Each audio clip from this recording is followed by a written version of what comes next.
Listo. Bien, vamos a dar inicio. Momento. Solamente para complementar la presentación, bueno, soy Bralin Paredes, soy asociada del área de Derecho Administrativo y Regulatorio del estudio Rubio Leguía Norman, abogados y asociados, ¿no? Y bueno, también docente tutora en diversos programas de especialización de Derecho Administrativo en la Pontificia Universidad Católica del Perú, donde también soy abogada por esa casa de estudios, ¿no? Como les comentaba, hoy día vamos a ver lo que es el procedimiento administrativo general, los puntos específicos que se me han solicitado para la sesión de hoy, que son, bueno, principios, derechos y deberes de los administrados, recursos administrativos y el tema de la nulidad, ¿no? Como son varios temas, vamos a dar los aspectos básicos y generales que les van a permitir a ustedes entender la ley y en general ya de cara a la práctica diferentes casos, ¿no? Quizás al final, cuando hagan sus preguntas, podemos hablar sobre casos en concreto, ¿no? Entonces, creo que sin más y ya sin retrasar la sesión de hoy, vamos a dar inicio con los principios del procedimiento administrativo.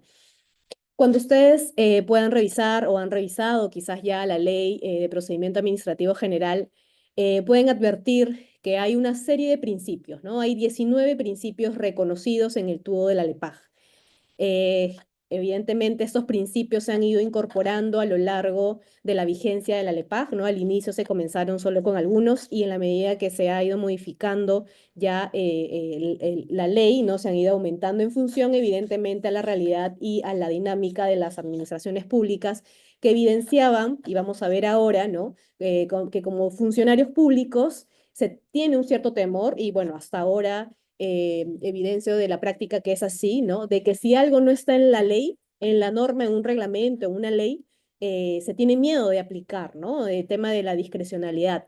Por el tema de, por ejemplo, la Contraloría, ¿no? Porque dice de dónde sacas esa interpretación, si no hay una norma en específico, ¿no? Entonces, a lo largo de, como les digo, la vigencia de la ley de procedimiento se han incorporado diversos principios, ¿no? Y bueno, al día de hoy tenemos 19. Entonces, partimos por las características un poco generales de estos principios o de la importancia, ¿no? Y están relacionados, si bien el tubo de la LEPAJ en esta parte específica de los principios se señala o se relaciona directamente con el procedimiento administrativo, hay que hacer una interpretación sistemática con toda la ley de procedimiento que esos principios rigen para la actuación administrativa en general, ¿no? ¿Qué quiere decir esto? Ya sin adentrarnos mucho a nivel de la LEPAJ, pero por ejemplo, hay disposiciones como las relacionadas a la actividad de fiscalización, ¿no? La fiscalización para el tubo de la Ley de Procedimiento Administrativo General no es un procedimiento administrativo, pero es una actuación de la administración. Entonces, ¿qué es lo que les quiero decir con esto? Que esos principios, en la medida que puedan ser aplicados compatibles con la actividad de fiscalización, por ejemplo, que no es un procedimiento, se va a aplicar. ¿Por qué? Porque la ley de procedimiento establece condiciones mínimas y garantías mínimas obligatorias que toda administración pública debe aplicar, ¿no? En su relación con los administrados. Entonces, estos principios quiero comentarles que son transversales a toda esta actuación administrativa. De hecho, lo que les comento está expresamente en uno de los artículos de la LEPAJ, en el título preliminar. Em, Ahora, ¿qué es lo que también quiero señalarle sobre los principios? Que la propia ley establece que estos principios son de aplicación, pero que también pueden ser otros principios generales del derecho administrativo, ¿no? Como ustedes pueden observar, también señalo aquí que no hay un carácter taxativo. ¿Qué quiere decir eso? Que la lista que se encuentra en el tubo de la LEPAJ no son los únicos, no son los únicos principios que pueden ser aplicados más, ¿no? En general, no solo el derecho administrativo, sino también de los principios generales del derecho, ¿no?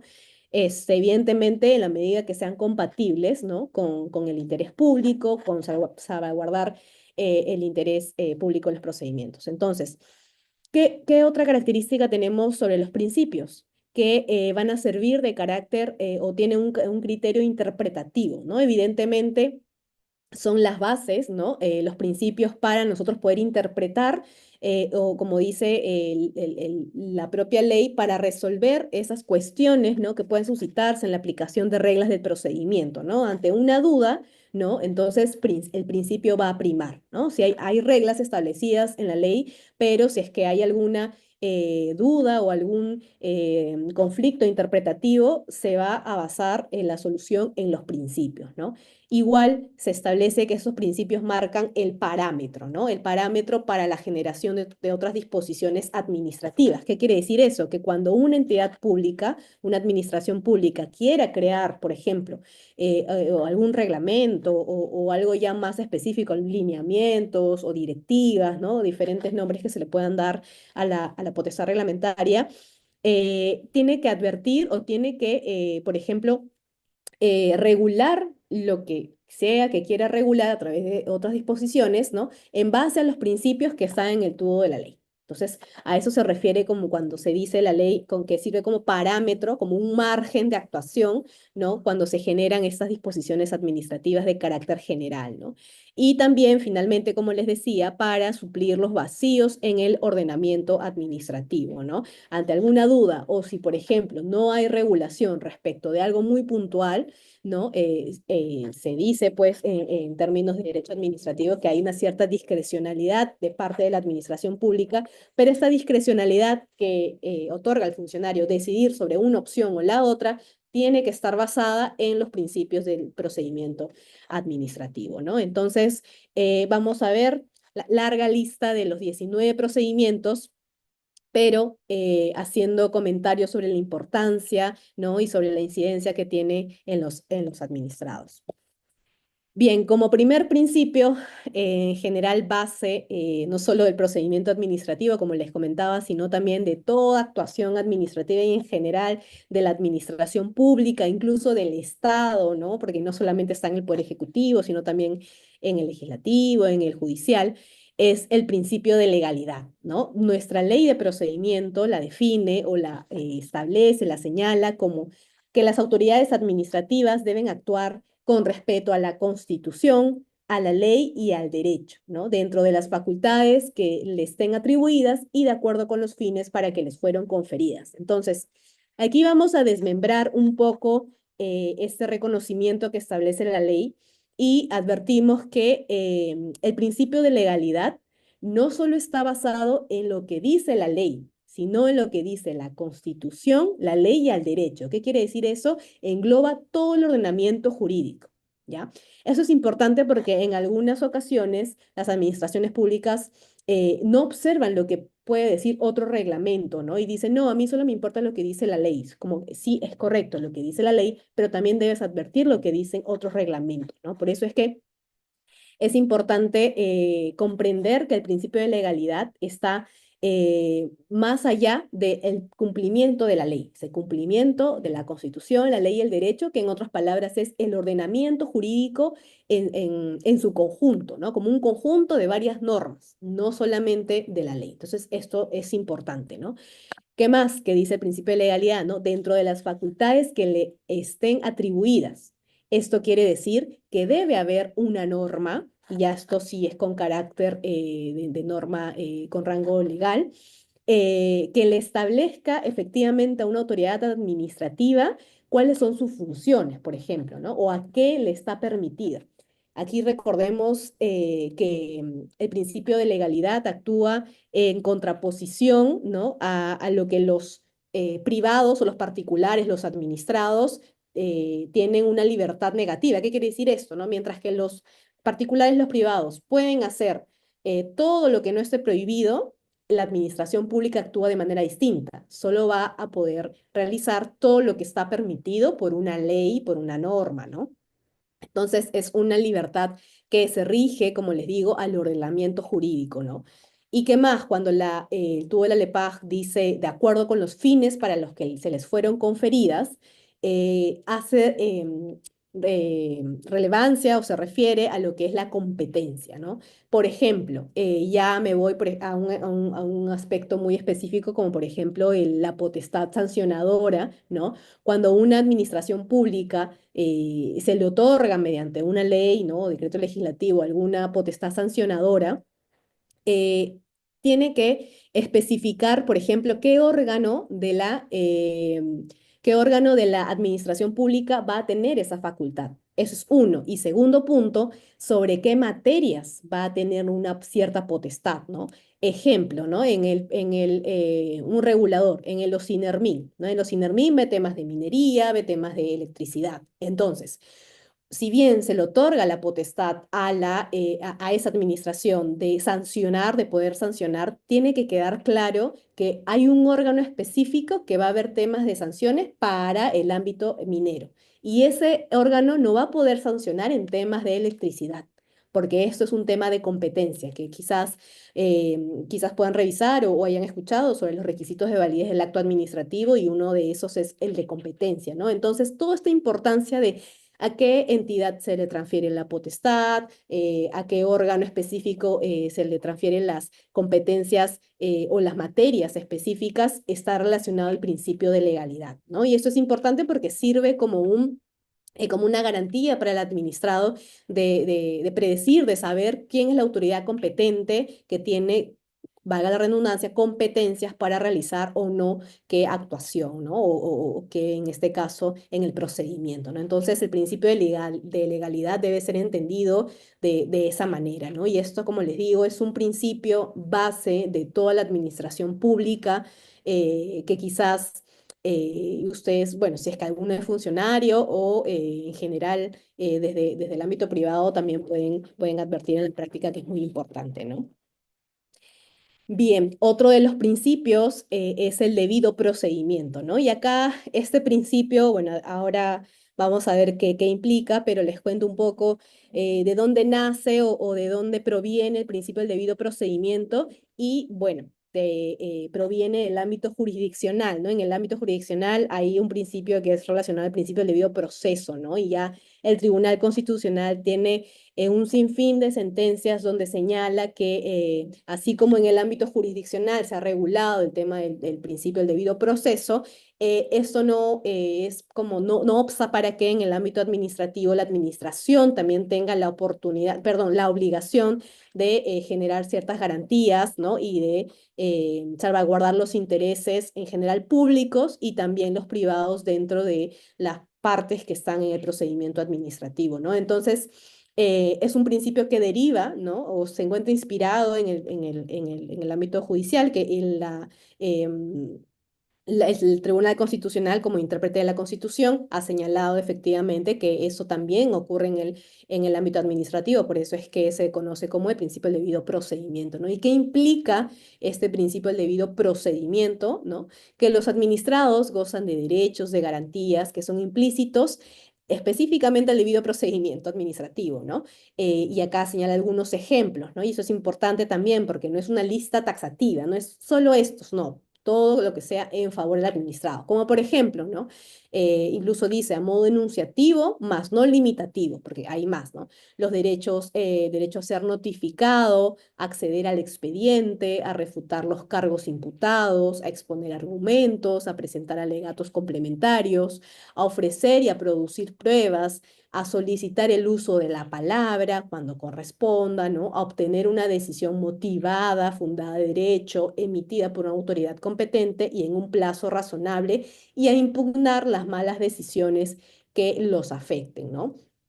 Este principio está evidentemente enfocado, orientado a que el administrado se encuentre protegido, ¿no? Recordemos que el procedimiento administrativo es una relación bilateral entre la administración pública, ¿no? Y un administrado. Entonces, ya hay una incidencia, ¿no? En su esfera jurídica, por decirlo de alguna manera. Entonces el administrado debe poseer ciertos derechos y garantías, ¿no? Más adelante también vamos a ver cuáles son específicamente un listado de lo que la propia Ley de Procedimiento Administrativo General ha reconocido, ¿no? Pero todo está relacionado a que deben seguir la administración pública las etapas, respetar los derechos, ¿no? Y siempre en salvaguarda de, el administrado. Luego vamos a ver también cuál es la diferencia, por ejemplo, del procedimiento que tenemos en la vía administrativa y en el ámbito jurisdiccional en los otros principios, para que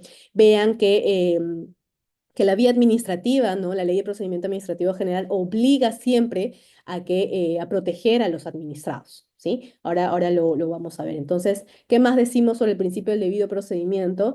Que esta institución, ¿no? Se rige por los principios del derecho administrativo, porque como su propio nombre lo dice, está relacionado al procedimiento, ¿no? Y en el procedimiento podemos encontrar varias actuaciones, varias etapas, entonces, en general se pueden subaplicar varios otros principios del derecho administrativo o otros derechos que puedan ser aplicados. Por ejemplo, el tema del derecho a la defensa, ¿no? Que no, si pueden observar, no está necesariamente aquí listado por la ley, pero el derecho a la defensa permite a los administrados, por ejemplo, conocer sobre qué materia, en un procedimiento sancionador, por ejemplo, ¿no? Sobre qué materia se le va o sea, o qué infracción se le está imputando, por qué conductas, cuándo ha sido realizada, en dónde está la norma, todo esto con o en aras de ejercer su derecho a la defensa a través de los descargos, de los alegatos que pueda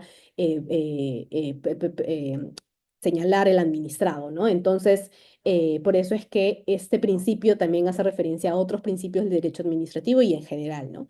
Ahora, la regulación propia del derecho procesal es aplicable solo en cuanto sea compatible con el régimen administrativo, ¿no? Es lo que les comentaba, como también tiene una lógica, como proviene de este otro ámbito o desde otra vía.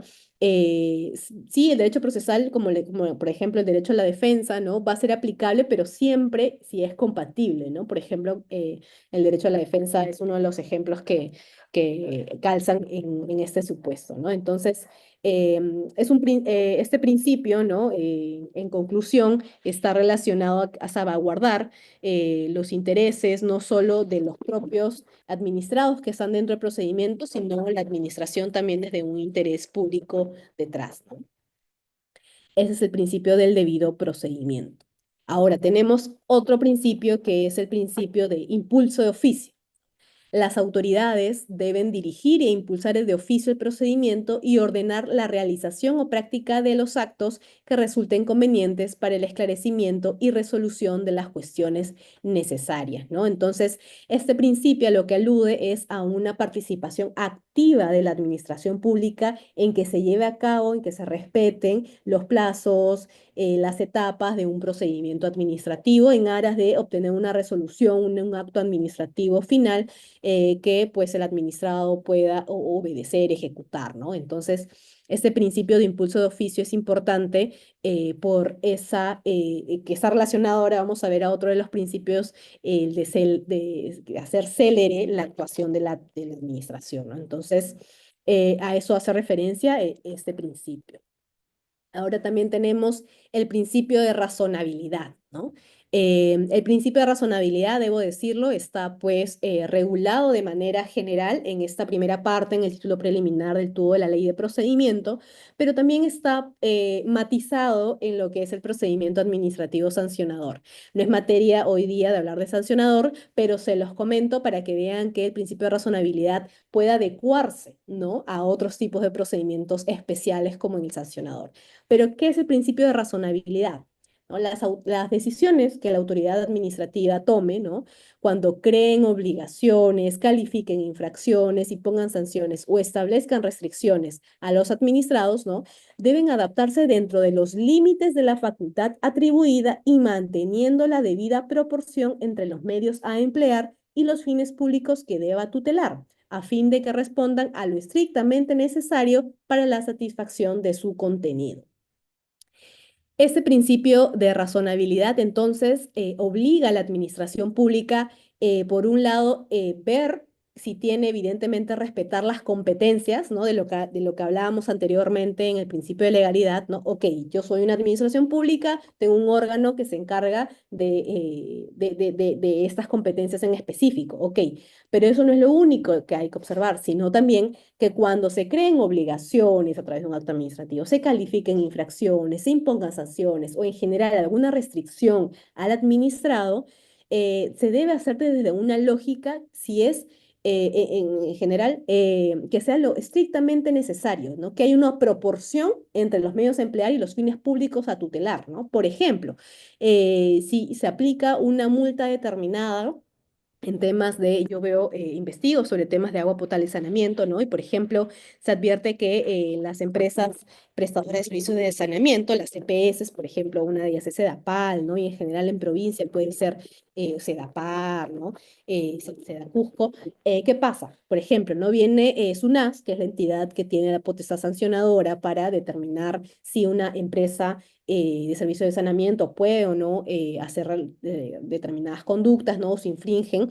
Entonces, hay, por ejemplo, se detecta una infracción, pero la infracción se determina que la multa, y esto sí es un dato real, ¿no? Ya que he tenido en la práctica oportunidad de verlo, la multa es de 15, 20 soles, ¿no? Por algo, o sea, del cálculo se determina que sí hay una infracción, pero por el daño y 15, 20 soles.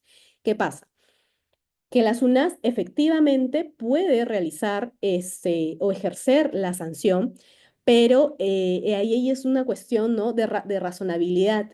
¿Vale la pena, o sea, en temas de recursos, gastar recursos públicos para sancionar una conducta que quizás pueda ser remediada no por una sanción, una multa, sino a través, por ejemplo, de una medida correctiva? O sea, yo le puedo decir a la empresa, corrige esto en este plazo, ¿no? Y en lugar de sancionar directamente, ¿no? Entonces, por ejemplo, aquí hay un principio, acá se ve, ¿no? El principio de razonabilidad que la administración pública debería tomar, ¿no? Porque efectivamente, pues, iniciar un procedimiento sancionador tiene un costo en la propia administración pública. Entonces, ¿vale la pena o no es razonable, es necesario realmente iniciar un procedimiento sancionador por algo que se puede subsanar quizás por otro medio, ¿no? Entonces, bueno, quizás ustedes me pueden decir sí, no, sí, es necesario porque hay que sancionarlos para ejercer un tema de represivo, ¿no? Cuando es infracción, pero sí pueden haber esas posiciones, pero yo les recomiendo que piensen desde ese principio de razonabilidad que la propia ley lo señala, ¿no? Y es en verdad mantener una debida proporción, ¿no? Evidentemente, si el daño, como por ejemplo el tema de los derrames de petróleo, ya es evidentemente una afectación grande al bien jurídico protegido que es el medio ambiente, el mar, evidentemente este principio de razonabilidad se va a aplicar, pero ya efectivamente se ve la gravedad de un asunto y bueno, se va a tener pues que, por ejemplo, poner una sanción, ¿no? Y a través de otras medidas. Entonces, el principio de razonabilidad es eso, lleva a ver la proporción de los medios a emplear y los fines públicos finalmente que están comprometidos, ¿no? Entonces, esa es la importancia o eso es lo que quiere el parámetro que establece el principio de razonabilidad en la administración pública. Bien, y ahora pasamos a otro de los principios que es el principio de imparcialidad. Con el principio de imparcialidad, las autoridades administrativas van a actuar sin ninguna clase de discriminación entre los administrados, ¿no?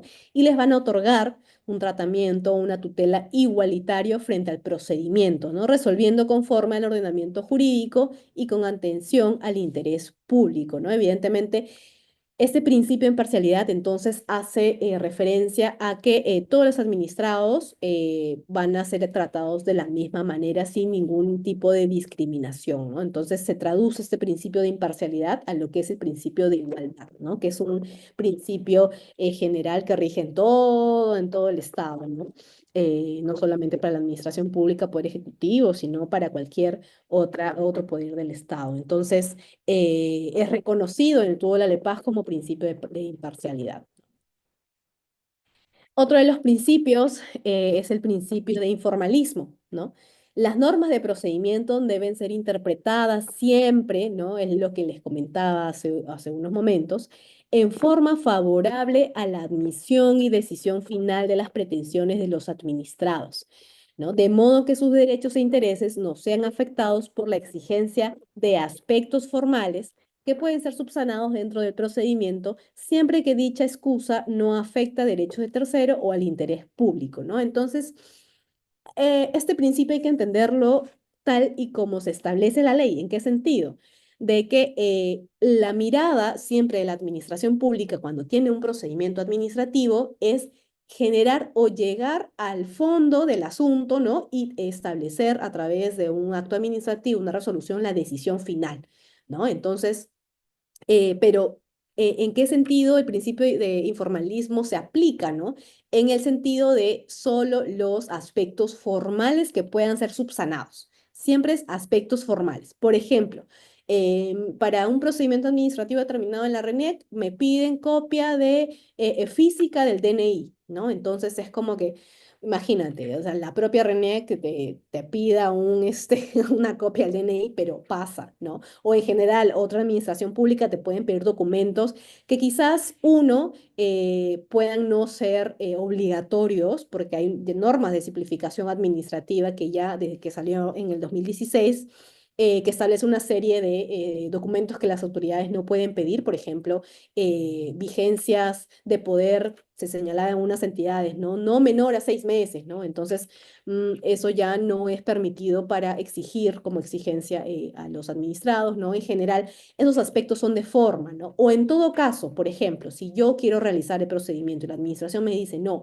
si es necesario que me traigas este documento, se puede dar la opción al administrado de decirle, ok, no lo tienes ahora, pero te doy un plazo de 5 días para que puedas presentarlo sin perjuicio de que se siga con el procedimiento, ¿no? Entonces, eso es lo que hace referencia a la ley cuando dice que pueden ser subsanados dentro del procedimiento, ¿no? Entonces, es interpretar todo el procedimiento a favor del administrado, ¿no? Y es una mirada, como se dan cuenta, un poco más de ser amigo del administrado en el sentido de brindarle todas las facilidades para que llevar a cabo el procedimiento, evidentemente desde lo que veíamos en otro de los principios, desde la imparcialidad que hace referencia a la igualdad, ¿no? Entonces, vamos a ver ahora cómo todos los principios de alguna manera están relacionados siempre en el procedimiento administrativo, ¿no? Pero el principio de informalismo o sea, lo que quiero transmitirles y lo importante de este principio es que está relacionado a aspectos formales que pueden ser subsanados dentro del procedimiento.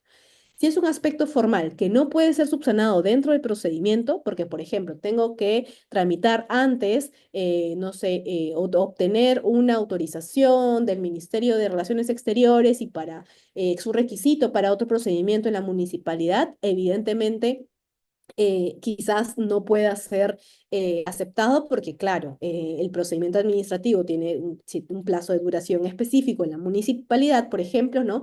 Y primero debería obtener otro. Entonces, si bien es un aspecto formal, no puede ser subsanado dentro del procedimiento que estoy llevando a cabo con la municipalidad. Entonces, hay que agarrar siempre este procedimiento con pinzas, ¿no? Pero en el marco general es siempre darle las facilidades al administrado de que pueda subsanarlo y que sea de forma. Si es de fondo, evidentemente ya no podríamos, o la administración no podría, pues, establecer ser favorable, en forma favorable a la admisión al administrado, ¿no?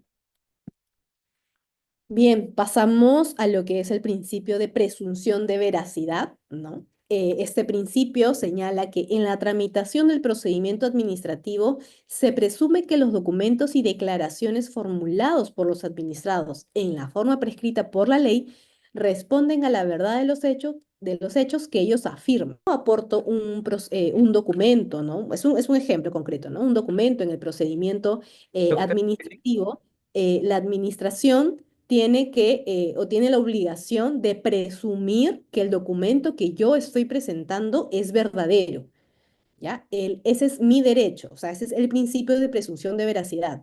Si es que lo quieren cuestionar, esta presunción, por eso dice, se admite prueba en contrario, porque la administración va a tener que probar que eso no es verdad, ¿sí? Entonces, o bueno, bueno, si estamos en otro tipo de procedimiento como multilateral también, ¿no? Pero esto es lo que lo diferencia, como les decía, del ámbito, por ejemplo, jurisdiccional, donde el juez, ¿no? No presume que los documentos son necesariamente arraigados a la verdad, sino que tienen que probarlo, ¿no? Y esa carga de la prueba está en los partícipes del proceso judicial, por ejemplo, pero en el administrativo no. La administración pública tiene que presumir que todos los documentos que el administrado presente son acordes a la realidad, ¿no? Entonces, eso es un aspecto importante porque está relacionado a la carga de la prueba, ¿no?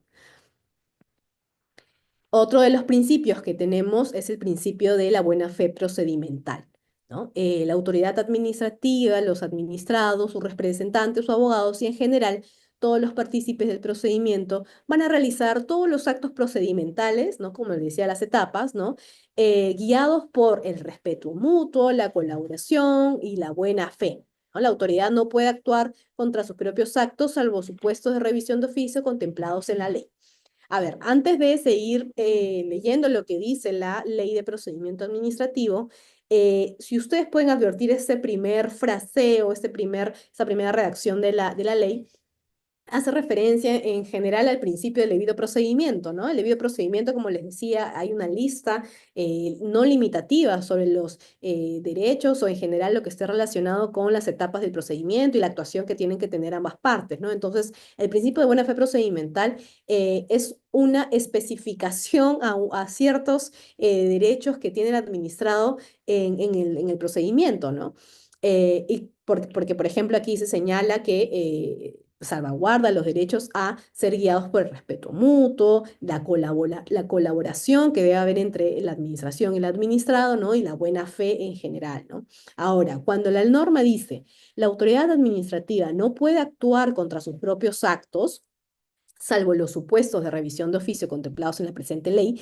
¿Qué significa esto?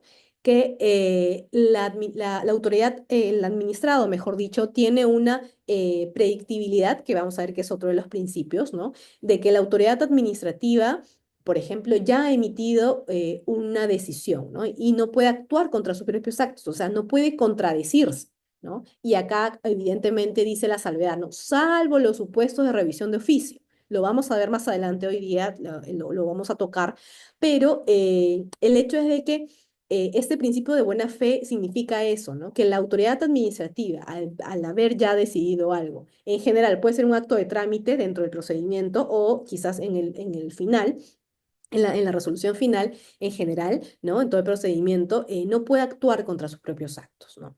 ¿Qué más dice, no? Que ninguna regulación del procedimiento administrativo puede interpretarse de modo tal que ampare alguna conducta contra la buena fe procedimental.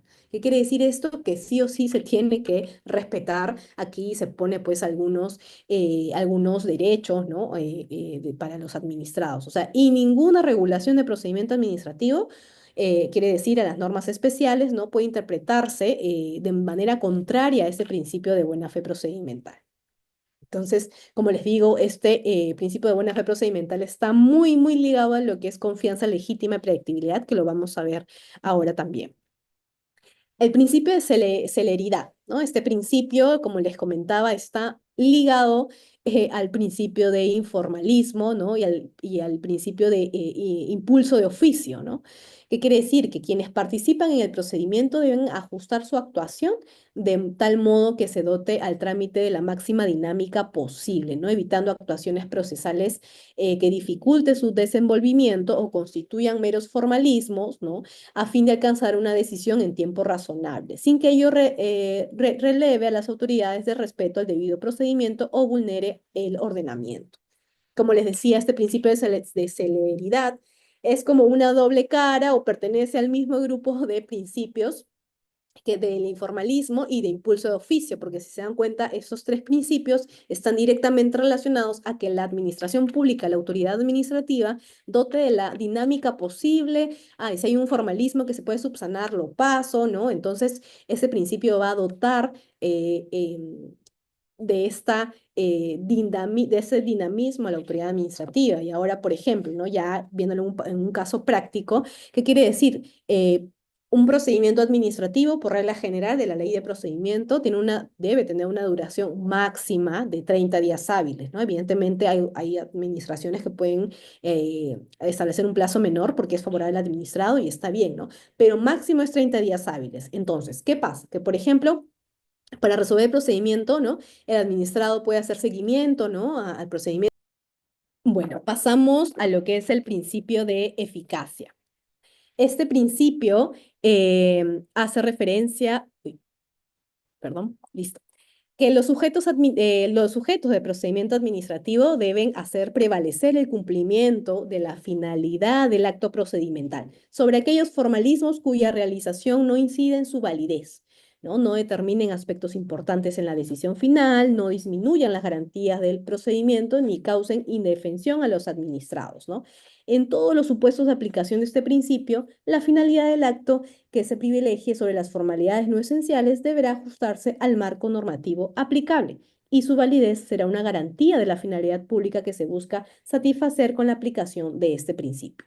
Una vez más, vemos que el principio, por ejemplo, de eficacia se añade al grupo de principios que establece que la administración pública debería no observar los requisitos, mejor dicho, no debería, por ejemplo, parar o pausar un procedimiento administrativo sobre cuando hay aspectos formales que pueden ser subsanados luego, ¿no? Entonces, el principio de eficacia, el principio de celeridad, de informalismo, de impulso de oficio, si se dan cuenta, pertenecen, por decirlo de alguna manera, a una misma categoría, una misma familia que hace referencia a que la administración debe dotar de el mayor dinamismo al procedimiento administrativo con miras, y esto es lo que enfatiza el principio de eficacia, con miras siempre a que haya una decisión final, ¿no? Motivada en derecho, evidentemente, que no pues se retrase por los formalismos que puedan existir en el procedimiento. Entonces, quizás ustedes puedan observar que la ley de procedimiento administrativo general es un poco redundante, ¿no? En tema de estos de los principios, pero como les decía de manera previa, lo hace por el hecho de que la realidad exigía que se encuentre expresamente señalado en la ley principios específicos para que las autoridades puedan aplicar, ¿no? Porque si se dan cuenta, todo eso también está como englobado dentro de lo que es el debido procedimiento, ¿no? Pero lo que ha hecho la norma a lo largo de los años es desmembrar ese principio de debido procedimiento en distintos otros subprincipios, ¿no? Para tenerlo de manera más clara, tanto para la aplicación de la propia administración pública como para los administrados. A ver, seguimos con el principio de verdad material.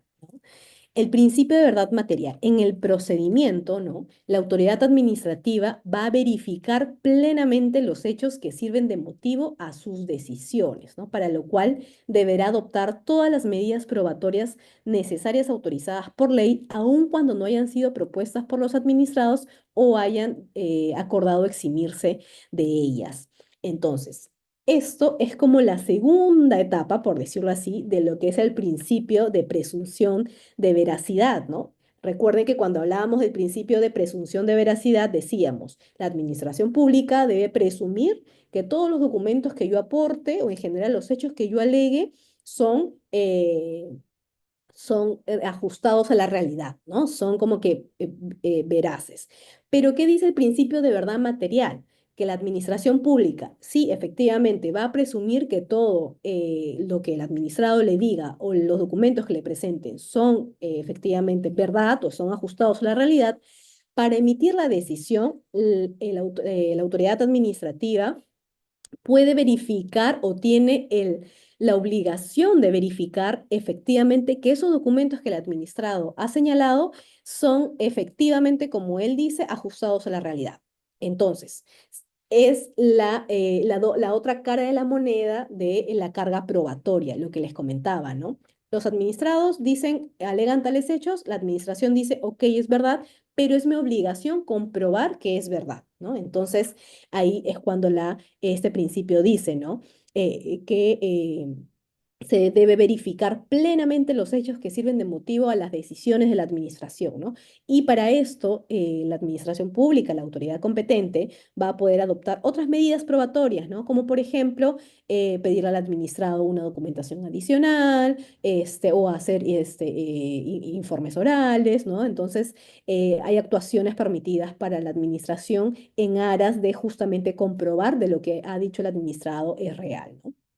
Ahora, acá el tubo de la Ley de Procedimiento Administrativo General hace una precisión para los casos de los procedimientos trilaterales, ¿no? Y los procedimientos trilaterales, para quienes quizás no tengan conocimiento, quizás no estén familiarizados con ese tipo de procedimientos, son aquellos procedimientos donde hay tres sujetos, ¿no? Donde la administración está como cabeza, actúa, ¿no? En calidad de resolver conflictos administrativos, resolución de controversias entre dos administrados, ¿no? Esto generalmente se ve en los procedimientos de reclamo, donde la autoridad administrativa, bueno, ya luego, evidentemente, en una segunda etapa, ¿no? Va a decidir va a solucionar controversias sobre dos administrados. Entonces, ¿qué señala la Ley de Procedimiento Administrativo General respecto de este principio de verdad material en este procedimiento trilateral? Que está facultada para verificar por todos los medios disponibles la verdad de los hechos que le son propuestos por las partes, sin que ello signifique una sustitución del deber probatorio que les corresponde a estas. Sin embargo, la autoridad administrativa estará obligada a ejercer dicha facultad cuando su pronunciamiento pudiera involucrar también al interés público. Entonces, ¿qué sucede? Que como en los procedimientos administrativos trilaterales, la administración actúa como una especie de juez, porque hay dos partes que van o que tienen un conflicto y que van a la administración para que se les resuelva ese conflicto, ese principio de verdad material se aplica, pero en un sentido atenuado. ¿Qué quiere decir? Que sí, la administración pública tiene la obligación de verificar plenamente la verdad de los hechos, pero eso no va a significar que las partes tengan que probar o efectivamente comprobar la una con la otra si los hechos de las partes, ¿no? De los administrados implicados son verdad o no. ¿Por qué? Porque aquí ya tenemos tres sujetos en un procedimiento administrativo, ¿no? Que es el procedimiento trilateral. En cambio, en los procedimientos bilaterales, como por ejemplo un procedimiento administrativo común, un ejemplo, un procedimiento para una autorización de una licencia de funcionamiento, ¿no? La administración ahí sí tiene plenamente esa carga, ¿no? O esa obligación de verificar que los hechos que sirven de motivo a sus decisiones son ajustados a la realidad. Entonces, en conclusión, el principio de verdad material es la cara de la moneda contraria el principio de presunción de veracidad, ¿no? O es la consecuencia, también podríamos decirle. Y la ley de procedimiento en este título preliminar hace esta salvedad para los procedimientos trilaterales, porque la administración tiene otra figura, otro rol en estos procedimientos trilaterales. Bien, ya vamos llegando un poco al final. Todavía faltan algunos principios, pero vamos con el principio de participación. Una vez más, van a advertir que este principio es otro principio que se puede desprender del debido procedimiento, pero que nuestro legislador pues lo ha desmembrado en el principio de participación. ¿Qué quiere decir? Que las entidades deben brindar las condiciones necesarias a todos los administrados para acceder a la información que administren sin expresión de causa, salvo aquellas que afecten la intimidad personal, las vinculadas a la seguridad nacional o a las que expresamente sean excluidas por la ley, y extender las posibilidades de participación de los administrados, de sus representantes en aquellas decisiones que les puedan afectar. Este principio de participación se debe entender desde dos maneras. El primero, relacionado directamente con el procedimiento administrativo. Por ejemplo, yo estoy en un procedimiento administrativo, ¿no? Como les decía, para obtener una licencia de funcionamiento.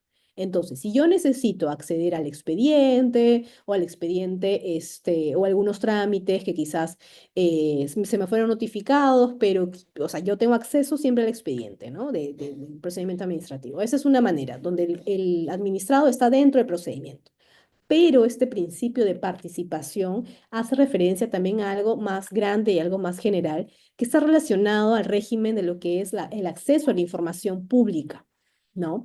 ¿Qué quiere decir eso? Que el administrado, porque es un procedimiento administrativo, puede solicitar a cualquier otra entidad pública cierta información que él crea necesaria y como dice el mismo, acá se señala la ley, sin expresión de causa. Yo no tengo que decir a la administración pública para qué quiero saber cuál es el registro de ingreso en la entidad, en la municipalidad tal, ¿no? Porque quiero saber, o cuál es el contrato de obra que se utilizó o que se suscribió para la obra pública que está a la vuelta de mi casa, ¿no? Porque quiero observar si efectivamente cuál es el monto, porque son recursos públicos. Entonces, lo que les quiero decir es que este principio de participación, la ley lo reconoce tanto para el administrado dentro del procedimiento que lleva con la administración pública, eh, y también para procedimientos como, por ejemplo, quiero saber información sobre la obra pública de la esquina de mi casa, ¿no? Entonces, es un principio que es la base para luego regular. Y en general, bueno, el tema de acceso a la información pública no se desprende de la ley, sino se desprende de la Constitución y tiene un régimen más específico, con mucho más fundamentación y más reglas, pero este principio de participación hace referencia a eso, ¿no? Entonces quiero que sí quede claro que está relacionado a ambos regímenes, por decirlo de alguna manera. Y ahora, el principio de simplicidad, ¿no? Los trámites establecidos por la autoridad administrativa deben ser sencillos, debiendo eliminarse toda complejidad innecesaria, los requisitos exigidos deben ser racionales y proporcionales a los fines que persiguen cumplir, ¿no? Este principio creo que queda muy claro, y su propio nombre lo dice, principio de simplicidad, hacer o establecer que todos los requisitos en general sean pues los menos complejos posibles, ¿no? Por ejemplo, si en un trámite o en un procedimiento se necesita la firma del administrado y quizás no es necesario que la firma sea electrónica, sino puede ser firma manuscrita o al contrario, quizás yo estoy haciendo un trámite que es fuera de Lima y no puedo ir para firmar, pero puedo mandar o presentar a través de una firma electrónica y no me lo deberían negar. Entonces, esas son cosas de simplicidad, el principio de simplicidad está relacionado con estos requisitos que también pueden estar asociados con lo que le comentaba sobre la norma de simplificación administrativa, ¿no? Hacer que todo el trámite que se puede llevar a cabo en las entidades sea lo más célere. Entonces, otra vez, vemos la relación que tiene este principio con los principios de celeridad, de informalismo, de impulso de oficio, ¿no? El principio de uniformidad, ¿no? ¿Qué significa el principio de uniformidad? La autoridad administrativa deberá establecer requisitos similares para trámites similares, garantizando que las excepciones a los principios generales no serán convertidos en la regla general, ¿no? Toda diferenciación deberá basarse en criterios objetivos debidamente sustentados. Este principio de uniformidad, como les acabo de señalar, lo que quiere, o su propio nombre lo dice, hacer uniforme, ¿no? Los requisitos similares para trámites similares. Un ejemplo en concreto, la, eh, la potestad o la competencia para una autorización, si no mal recuerdo, relacionada, vamos a poner un ejemplo, a una autorización relacionada a farmacias, ¿no? No está en la potestad del Poder Ejecutivo, del Ministerio de Salud, sino está en los distintos gobiernos regionales. Entonces, ¿qué sucede? Que los distintos gobiernos regionales, como se les ha dado la potestad para regular ese procedimiento administrativo, para obtener una autorización, por ejemplo, de una botica, es un ejemplo, ¿sí? Entonces, ¿qué hacen los gobiernos regionales? Y quizás lo hayan ustedes visto en la práctica, que cada gobierno regional establece distintos requisitos, ¿no? Uno pide quizás un documento adicional, otro quizás no pide su documento adicional, y cada uno en su autonomía decide qué requisitos establecer. Entonces, lo que dice el principio de uniformidad es justamente eso, ¿no? Si, por ejemplo, se trata de una misma autorización para una licencia de tal, los requisitos, si bien es a cargo del gobierno regional, tienen que ser uniformes porque son trámites similares, ¿no? Entonces los requisitos tienen que ser similares y a trámites similares. Eso es el principio de uniformidad, ¿no? Que también en el tubo de la ley de procedimiento administrativo reconoce lo que les estoy comentando, esto ya en otro de sus artículos, ¿no? Específicamente, ya no como un principio de manera general. Pero ese es un ejemplo, ¿no? Entonces, otra vez, esto está relacionado también con el tema de simplificación administrativa, pero ese es el marco o lo que quiere decirlo el principio de uniformidad. Ahora, nos vamos a lo que le había adelantado hace unos minutos sobre el principio de predictibilidad o de confianza legítima, ¿no? La autoridad administrativa va a brindar a los administrados o sus representantes información veraz, completa, confiable, ¿no? Sobre cada procedimiento a su cargo, todo esto, ¿no? Con la finalidad o de tal modo que en todo el momento el administrado pueda tener una comprensión cierta sobre los requisitos, trámites, duración, resultados que se pueden obtener. O sea, tiene que ser predecible para el administrado que si él cumple con estos requisitos y cumple con las etapas, ya sabe cuál puede ser la decisión, ¿no? ¿Por qué? Porque eso debe estar establecido en la norma. Entonces, ¿qué más exige este principio de predictibilidad, confianza legítima? Que las actuaciones de la autoridad administrativas van a ser congruentes con las expectativas legítimas de los administrados, razonablemente generadas por la práctica y los antecedentes administrativos, salvo que por las razones que expliciten por escrito decida apartarse de ellos. ¿Qué quiere decir, no? Por ejemplo, si yo tengo yo inicio un procedimiento administrativo para una cierta, una solicitud cualquiera, y veo que mi solicitud o lo mismo que yo estoy solicitando ya ha sido solicitado previamente por otros administrados y se le ha otorgado cierta, no sé, cierta autorización o algún pedido, evidentemente yo como administrado voy a esperar, voy a tener esa expectativa legítima, ¿no? Razonable, que ha sido generada por la práctica, ¿no? Estos casos anteriores o los antecedentes administrativos, ¿no? De que también se me va a otorgar la solicitud, ¿no? Entonces, esa es por una parte. Ahora, lo que dice este principio es que sí, hay una predictibilidad o confianza legítima, ¿no? El caso que les estoy exponiendo, pero eso no obliga a la administración de como que, porque acá le diste la autorización o le diste el permiso, entonces a él también. Sí, pero la administración puede cambiar de decisión y este cambio de decisión o de perspectiva en general tiene que ser debidamente motivado, o sea, tiene que señalar por qué no está siguiendo lo que la práctica administrativa o los antecedentes administrativos se han establecido hasta ese momento, ¿no? Entonces, obliga a la administración, obviamente, a fundamentar, como en todo acto administrativo, pero señalando específicamente por qué no se le daría a este administrado el pedido que ha solicitado, ¿no? Entonces, esto es importante en el principio de confianza legítima, que si bien sí se genera una predictibilidad por parte del administrado, la administración puede apartarse siempre y cuando lo deje por escrito y debidamente fundamentado, señalando las razones específicas, ¿no? Por eso es que luego la ley también señala, ¿no? Que la autoridad administrativa se somete al ordenamiento jurídico vigente y no puede actuar arbitrariamente, ¿no? En tal sentido, la autoridad administrativa no puede variar irrazonable e inmotivadamente la interpretación de las normas aplicables. Era lo que les estaba comentando, ¿no? Si decide apartarse de la práctica administrativa que se ha dado durante el tiempo, deberá señalarlo específicamente, argumentando, ¿no? Y que sea razonable y que sea motivada la interpretación de lo que se le exige, ¿no? Entonces, ese es el principio de predictibilidad o confianza legítima. Ahora nos vamos a uno de los principios que está relacionado directamente con la fiscalización y ese principio de privilegio de controles posteriores, ¿no? La tramitación de los procedimientos administrativos, ¿no? Se va a sustentar en la aplicación de la fiscalización posterior, ¿no? ¿Qué quiere decir esto, no? Que se reserva a la autoridad administrativa el derecho de comprobar la veracidad de la información presentada, el cumplimiento de la normativa y aplicar las sanciones pertinentes en caso la información presentada no sea veraz.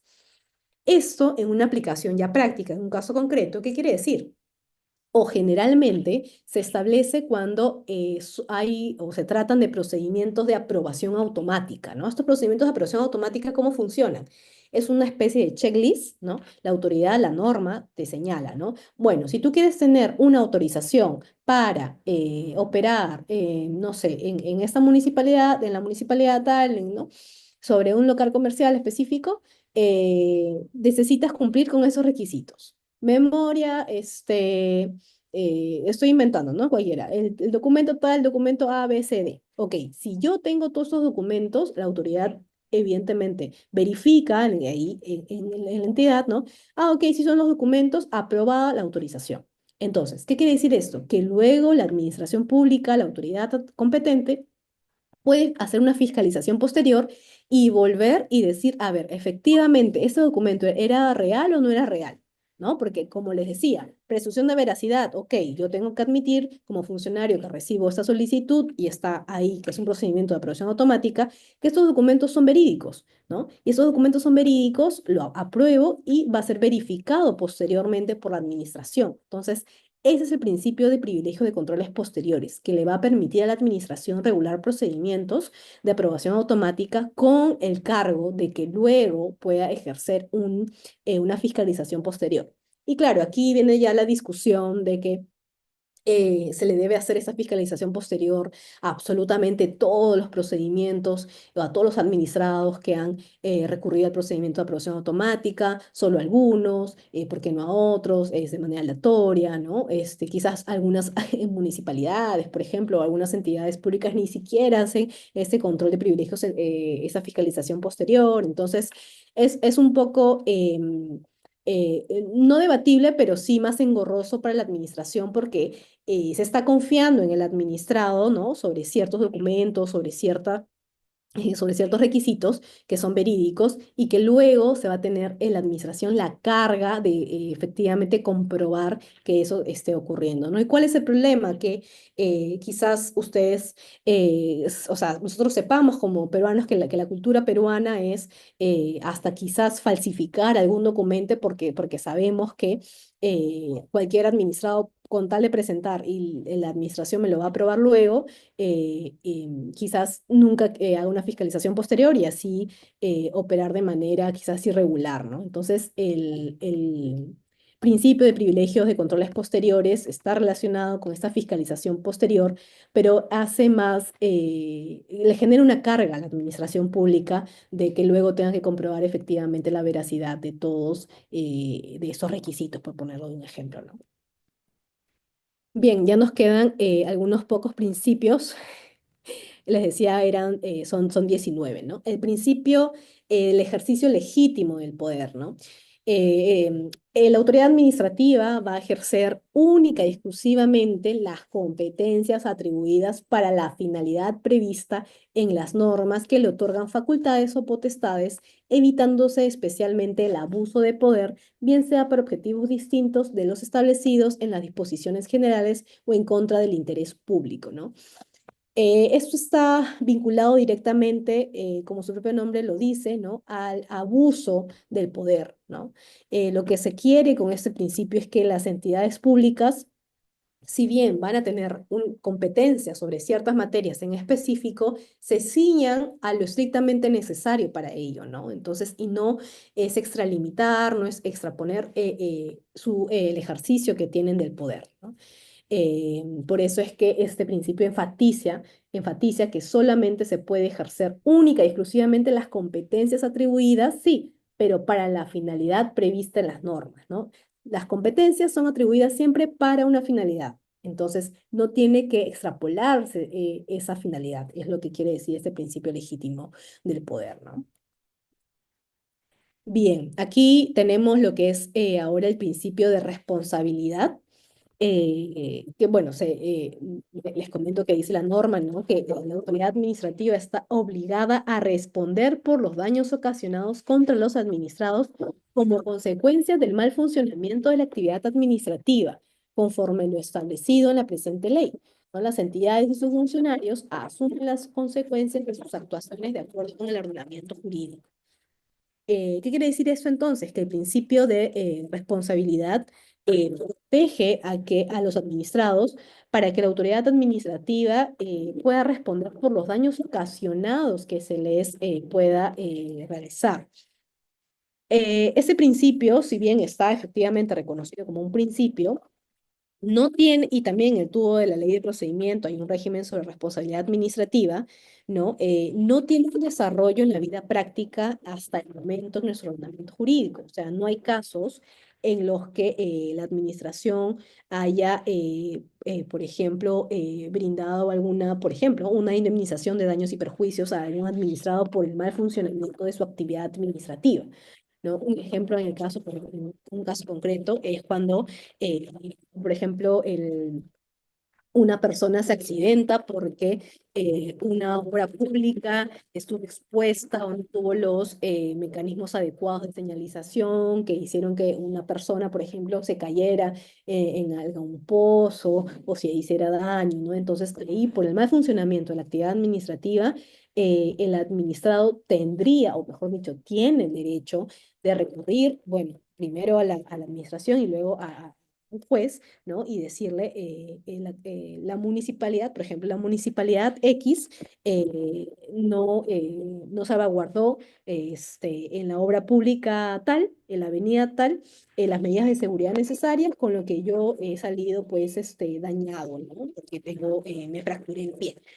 Ejemplo, entonces, ese régimen de responsabilidad administrativa, como les digo, si bien está reconocido en la norma, no es algo desarrollado en nuestro ordenamiento jurídico por dos temas, ¿no? Uno, por desconocimiento de la propia población, que quizás no sepan que esto es posible. Y segundo, porque los casos que llegan a sede jurisdiccional se caen por otros temas formales y no se puede tampoco discutir, ¿no? Entonces, ustedes pueden buscar, no, quizás digo, quizás haya alguno por ahí, algún pronunciamiento, pero no es que sea algo desarrollado como en otros países, ¿no? Por ejemplo, en Colombia, acá mismo en Latinoamérica, en otros países, sí es muy usual solicitar indemnización por daños y perjuicios a la administración pública, ¿no? Pero no es una cultura que tengamos arraigada en nuestro ordenamiento. Pero bueno, ese es el principio de responsabilidad. Hace referencia a eso, a que el administrado, a que la administración está obligada a responder por los daños ocasionados contra los administrados, ¿no? Otro ejemplo para que ya quizás le quede más claro son cuando, o es cuando se deriva un acto administrativo, ¿no? Un acto administrativo, una sanción, y luego se determina que esa sanción no fue quizás legalmente impuesta, ¿no? Y ya el administrado, pues, no sé, quedó en bancarrota, ¿no? O una empresa en general. Entonces ahí hay un daño ocasionado y hay una responsabilidad administrativa por un acto nulo, por ejemplo. Y sí, el administrado puede solicitar la indemnización. Pero como les comento, no es algo usual que se realice, pero que se puede legalmente, está así prevista en la norma. Ahora, y otro de los principios reconocidos es el de acceso permanente, ¿no? Y este ya igual está relacionado con el tema de el debido procedimiento. Y aquí la autoridad administrativa está obligada a facilitar información a los administrados que son parte del procedimiento administrativo, ¿no? Para que en cualquier momento el administrado, ¿no? Puedan conocer el estado del trámite, acceder a obtener copias, sin perjuicio, claro, del derecho a la información que se ejerce conforme a la ley y la materia, ¿no? Era lo que les comentaba sobre el acceso a la información pública relacionado a otro de los principios. Y bueno, ya hemos acabado con los 19 principios que, como ustedes pueden advertir, y haciendo quizás un resumen muy ejecutivo de todos los principios, o mejor dicho, hay muchos principios que se desprenden del debido procedimiento, ¿no? Hay otros principios que están orientados a que la administración no retrase la tramitación del procedimiento por aspectos formales, veíamos de celeridad, impulso de oficio, ¿no? O los principios relacionados con la presunción de veracidad, la verdad material. Entonces, lo importante de todos estos principios es que cuando la administración no observa alguno de estos principios, ¿no? Y quizás ya es como que la parte práctica o la utilidad de estos principios de manera más concreta, si una autoridad administrativa no observa estos principios, uno puede solicitar la nulidad del acto jurídico porque la autoridad administrativa está contraviniendo una disposición que está en la ley. Entonces, estos principios no van a quedar en el ámbito gaseoso, ¿no? Sino tienen una aplicación práctica porque si la autoridad administrativa no cumple con alguno de esos principios, el administrado puede solicitar la nulidad del acto administrativo. Y así de simple, ¿no? Entonces, La observancia de esos principios es muy importante tanto para el administrado como para la propia administración, que si sabe que yo, funcionario público, sé que no aplico el principio de acceso permanente, por ejemplo, y le niego al administrado que puedo obtener copias del expediente, sé que luego el administrado puede, a través de los recursos que vamos a ver, cuestionar y decir que el acto administrativo, por ende, es nulo porque no obedeció o no advirtió que este principio era obligatorio, ¿no? Entonces, esa es la importancia de los principios, más allá de lo que ya habíamos dicho, ¿no? Bien, y ahora vamos a ver, ya también teniendo en cuenta que estamos un poco apretados con la hora, pero vamos a ver los derechos y obligaciones de los administrados, ¿no? En el procedimiento administrativo.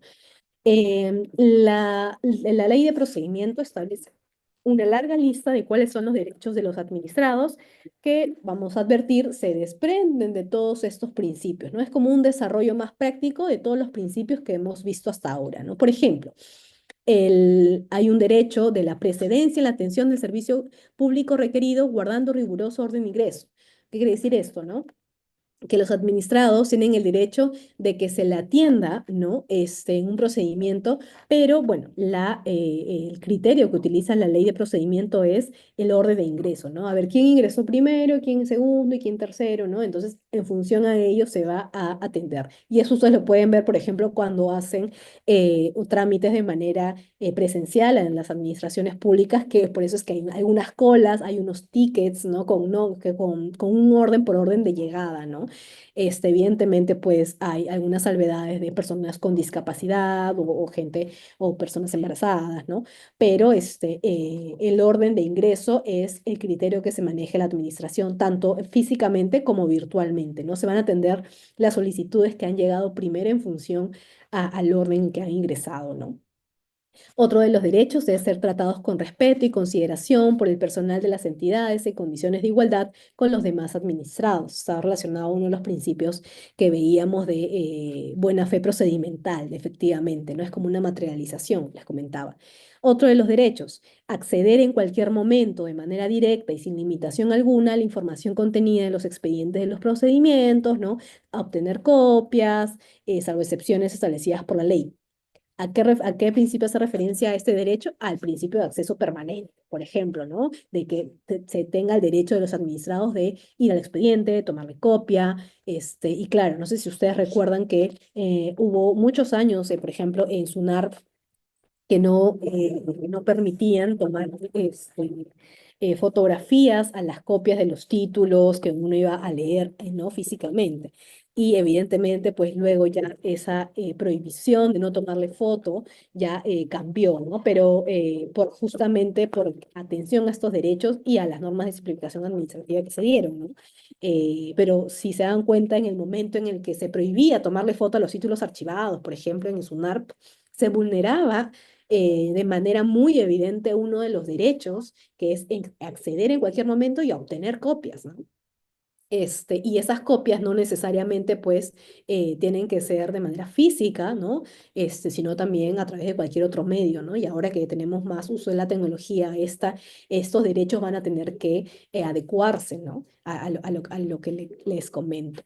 Otro de los derechos es el acceder a la información gratuita que deben brindar las entidades del Estado sobre sus actividades orientadas a la colectividad, incluyendo sus fines, competencias, funciones, organigramas, ubicación, horarios de atención, etcétera, ¿no? Esto está relacionado a que los administrados, pues evidentemente, pueden solicitarle cualquier clase de información a la administración. La administración tiene la obligación de darle la información que se solicita, ¿no? Sin expresión de causa, el administrador no tiene que decir, o no tiene que explicar, no tiene que fundamentar para qué quieres información, simplemente puede solicitarla.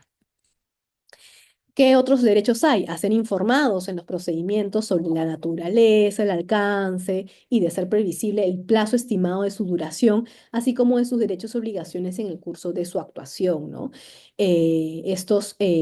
Obviamente, este derecho está relacionado al principio del debido procedimiento, ¿no?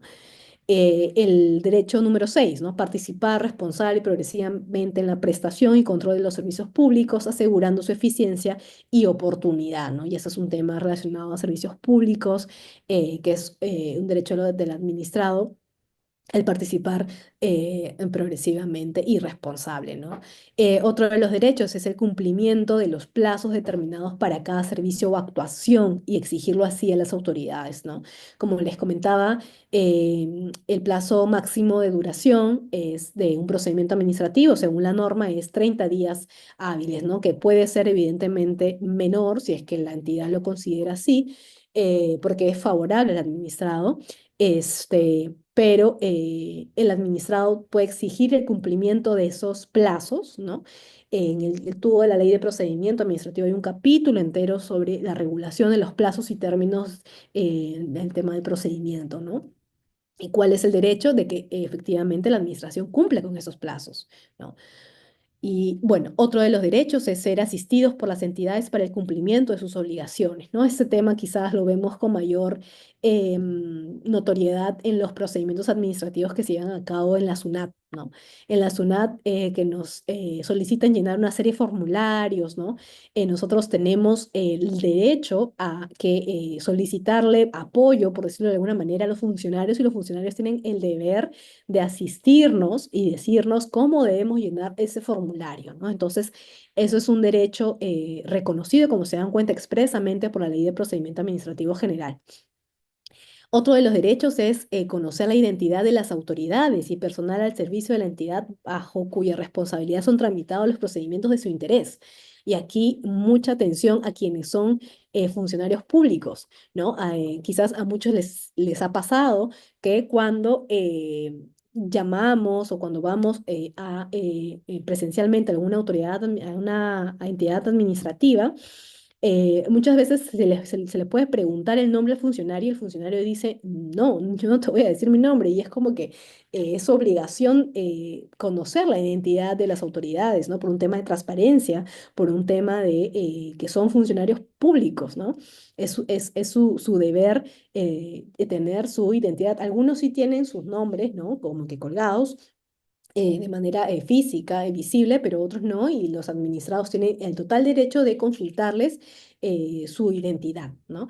En tema, por ejemplo, de las fiscalizaciones, que si bien, como les decía, no es un procedimiento, es un derecho también de los administrados en esas actuaciones de preguntarle quién es usted, ¿no? De su nombre, apellido, de qué órgano es, de qué entidad, ¿no? Y los datos obviamente relacionados a su función como servidor o como funcionario público, ¿no? Entonces, está relacionado a conocer la identidad de los funcionarios, es uno de los derechos. Y ya otro de los derechos también es a que las actuaciones de las entidades que se les afecten sean llevadas a cabo en la forma menos gravosa posible, ¿no? Esto es algo relacionado otra vez, como decíamos, al principio de buena fe procedimental, ¿no? Que, como señalábamos hace unas diapositivas anteriores, el principio de buena fe procedimental exige que el respeto mutuo que deben haber entre las partes en un procedimiento, ¿no? Entonces, aquí también se señala esto de que les afecten eh, llevar a cabo de la forma menos gravosa posible. También está relacionado al principio de razonabilidad, ¿no? Que les comentaba que debemos ver la gravedad de las situaciones, el interés público que se debe tutelar y la forma en que la administración va a actuar, ¿no?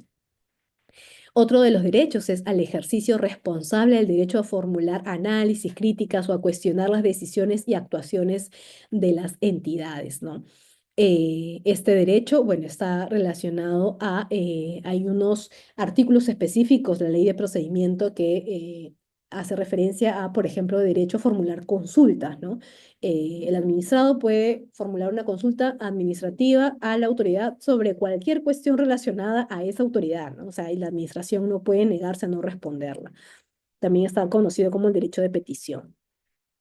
Otro de los derechos, a no presentar los documentos prohibidos de solicitar a las entidades, a emplear los sucedáneos documentales y a no pagar tasas diferentes a las debidas según las reglas de la presente ley.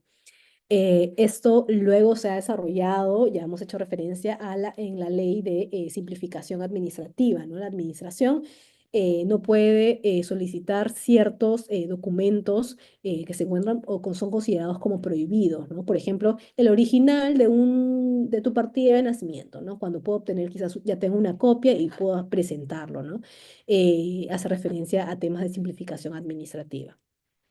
Y bueno, todavía nos quedan unos derechos más.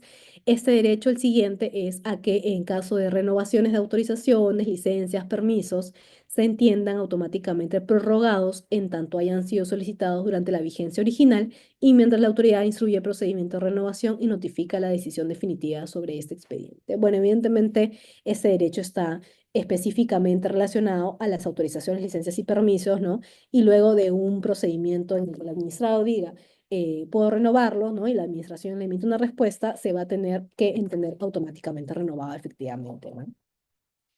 Y bueno, estos dos últimos derechos, uno es relacionado a exigir la responsabilidad de las entidades y del personal cuando así corresponda legalmente. Otra vez, este derecho está relacionado al principio de responsabilidad administrativa, ¿no? Y otro es, ya el último derecho, es sobre los demás que reconozcan la Constitución, la política o las leyes. ¿Qué quiere decir esto?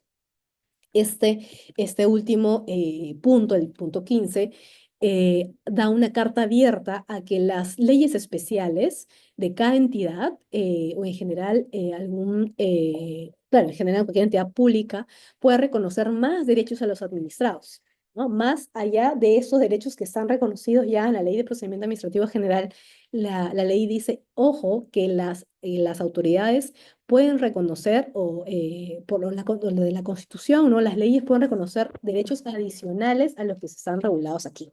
Entonces se abre una puerta para que el administrado se encuentre más protegido, ¿no? Y ahí también es una responsabilidad por parte de los funcionarios públicos de advertir justamente, estar actualizados en qué leyes o en qué normas se regulan más derechos a los administrados, ¿no? Y esto va a depender, pues, del sector en el que uno se encuentre, ¿no?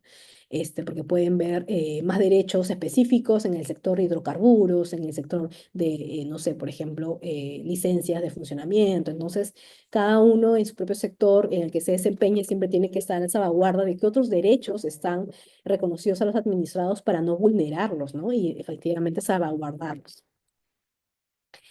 Bien, así como hay derechos a los administrados, ¿no? También se les impone deberes en en el procedimiento administrativo. Uno de esos deberes que se le impone al administrado es que se abstenga de formular pretensiones o articulaciones ilegales, de declarar hechos contrarios a la verdad o no confirmados como si fueran fehacientes, de solicitar actuaciones meramente dilatorias o de cualquier otro modo afectar el principio de conducta procedimental, ¿no? Entonces, así como se le reconoce una serie de derechos y principios que van a salvaguardar al administrado, también se le dice, ojo, no abuses de estos derechos y principios, ¿no? ¿Cómo? No hagas pretensiones que sean ilegales o no declares hechos que luego, a través de una fiscalización posterior, se van a poder determinar que efectivamente no son reales, ¿no? O no solicites o no realices actuaciones que van a dilatar el procedimiento, ¿no? Porque quizás le conviene, ¿no? En un procedimiento sancionador, quizás se presente algunos escritos para dilatar y hacer más largo el procedimiento cuando puede ser evidentemente resuelto de manera más rápida, ¿no? Entonces hay una serie de deberes que le impone al administrado también, ¿no? Otro deber, de prestar su colaboración para el pertinente esclarecimiento de los hechos, ¿no? Evidentemente, como la administración, comentábamos, tiene, si bien se rige bajo la presunción de veracidad, también se rige sobre el principio de verdad material, que tiene que realizar actuaciones para verificar los hechos, si son verdad o no, y para eso es necesario que el administrado cumpla con su deber de colaboración, ¿no? Tiene que colaborar con la administración para que pueda cumplir efectivamente con esclarecer los hechos. Otro de los deberes para los administrados es proporcionar a la autoridad cualquier información dirigida a identificar a otros administrados no comparecientes con interés legítimo en el procedimiento. En otras palabras, brindar la información de acuerdo a lo que la autoridad le solicite, ¿no? Y finalmente, comprobar previamente a su prestación ante la entidad la autenticidad de la documentación sucedánea y de cualquier otra información que se ampare en la presunción de veracidad. Entonces, como ustedes pueden advertir, la ley de procedimiento administrativo tiene una tendencia a reconocer muchos derechos a los administrados, de protegerlos, ¿no? ¿Por qué? Porque en la relación que hay entre administración pública y el administrado, la administración pública y es, bueno, una discusión que hay en la doctrina, si es que hay o no una posición de ventaja, ¿no? Pero por las prerrogativas que tiene la administración pública, sí considero que hay definitivamente una posición de ventaja porque no son partes en un procedimiento, partes iguales como ocurren, por ejemplo, en los procesos judiciales, ¿no? En el procedimiento administrativo, la administración sí tiene un cierto poder mayor que los administrados por el poder, por las prerrogativas que tiene sobre decidir en base a su poder, ¿no? Entonces, justamente por eso es que se le dota un montón, una lista larga de derechos, de principios que están orientados a proteger a los administrados, pero con la finalidad última de que el interés general sea el tutelado, los bienes jurídicos tutelados, ¿no? Entonces, esto es importante. Bien, entonces luego de haber visto ya lo de los principios y los derechos y deberes de los administrados, hacemos un pequeño salto a lo que es la nulidad y conservación de actos administrativos. Aquí, para comprender mejor lo que es la revisión del acto administrativo, quisiera partir por este esquema, ¿no? ¿Qué quiere decir revisión del acto administrativo? Luego de que ya se ha llevado el procedimiento para obtener una decisión final, por decirlo, el acto administrativo, este acto administrativo puede ser revisado. Esta revisión puede ser de oficio o puede ser de parte.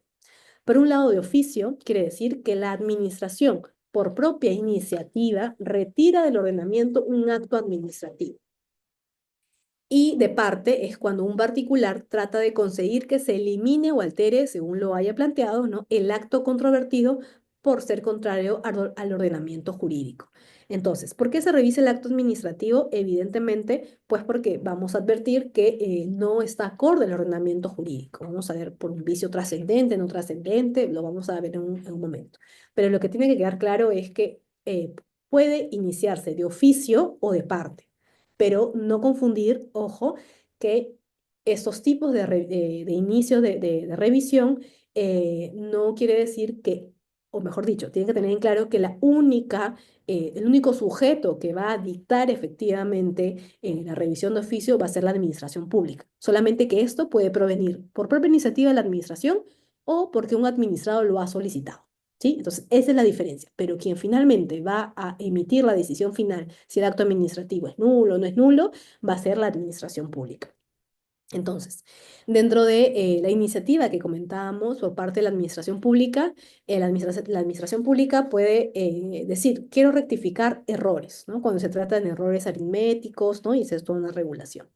Revocación, cuando quizás la administración pública dio un acto administrativo bajo una norma A y luego después de que se emitió este acto administrativo, salió una norma B que ya prohíbe cosas que anteriormente la administración otorgó una autorización, por ejemplo, y tiene que revocarla ante esa nueva norma, ¿no? Es un supuesto de revocación. Y lo que vamos a estudiar hoy día, la nulidad de oficio y la conservación, que lo vamos a ver ahora. ¿Qué vamos a estudiar también? La revisión que hay de parte cuando el administrado no está de acuerdo con la decisión de la administración, entonces va a recurrir, ¿no? A través de estos recursos propiamente de reconsideración, apelación, y vamos a ver cuándo es el de revisión, ¿sí? Pero entonces quiero que tengan en cuenta este esquema que es de revisión de oficio y de revisión que proviene de parte, pero siempre en ambos quien va a tomar la decisión de un acto administrativo es nulo o no, va a ser la propia administración pública. Entonces, como el día de hoy nos toca ver el tema de nulidad, vamos a ver la nulidad de pleno derecho, ¿no? La nulidad de pleno derecho se diferencia de la conservación en que, o el criterio es si son vicios trascendentes o vicios no trascendentes, ¿sí? La nulidad de pleno derecho se da efectivamente por vicios trascendentes. Cuando estamos ante vicios trascendentes, cuando tenemos una contravención a alguna norma, disposición que está en la Constitución, a las leyes o a las normas reglamentarias. Por eso es que yo al inicio les comentaba que los principios no eran algo gaseoso, sí, un método interpretativo, no. ¿Por qué? Porque si no se cumplen con alguno de esos principios, al estar reconocidos esos principios específicamente en una ley, que es la Ley de Procedimiento Administrativo General, el administrado puede decir nulidad de este acto administrativo porque contraviene a la ley. ¿A qué ley? A la ley 27444 en el principio de debido procedimiento, por ejemplo, ¿no? Entonces, esta contravención a las leyes también puede ser contravención a las normas reglamentarias, cualquier reglamento, o a la propia Constitución, ¿no? Un acto administrativo puede ser nulo de pleno derecho por la contravención a estos tres cuerpos normativos. ¿Qué más es un vicio trascendente, no? Ya, yo creo que después de la uno ya no puede incluso caber más. ¿Pero cuándo? Cuando hay un defecto u omisión de alguno de los requisitos de validez, ¿no? Del acto administrativo, recordemos competencia, finalidad pública, motivación, ¿no? Si hay algún defecto u omisión de estos requisitos, va a ser considerado como un vicio trascendente, ¿no? Aquí se hace la salvedad, ¿no? Salvo que se presente alguno de los supuestos de conservación del acto, que es lo que vamos a ver a continuación. Pero seguimos con los vicios trascendentes, ¿no? Otro de los vicios trascendentes es los actos expresos o los que resulten como consecuencia de la aprobación automática o por silencio administrativo positivos por los que se adquiere facultades o derechos cuando son contrarios al ordenamiento jurídico o cuando no se cumplan con los requisitos, documentación o trámites esenciales para su adquisición. ¿Qué quiere decir eso, no? Que, por ejemplo, yo he querido solicitar alguna autorización que tiene aprobación automática, pero que el resultado es contrario al ordenamiento jurídico, se puede, o la propia administración puede, luego, por ejemplo, en su fiscalización posterior, determinar, ¿no? Ok, este administrado hizo este procedimiento de aprobación automática, pero mencionó que contaba con ese documento cuando en realidad ese documento es falso. Entonces, como contravino ello, este acto administrativo, la autorización, va a ser nula de pleno derecho, ¿no? Entonces, es a lo que hace referencia este vicio, ¿no? Y el otro vicio trascendente es cuando los actos administrativos que sean constitutivos de infracción penal o que se dicten como consecuencia de la misma van a ser evidentemente nulos de pleno derecho. Creo que aquí no hay mucho mayor ámbito que explicar porque evidentemente ya es una infracción penal y evidentemente pues en vía administrativa también puede ser o debe ser nulo, ¿no?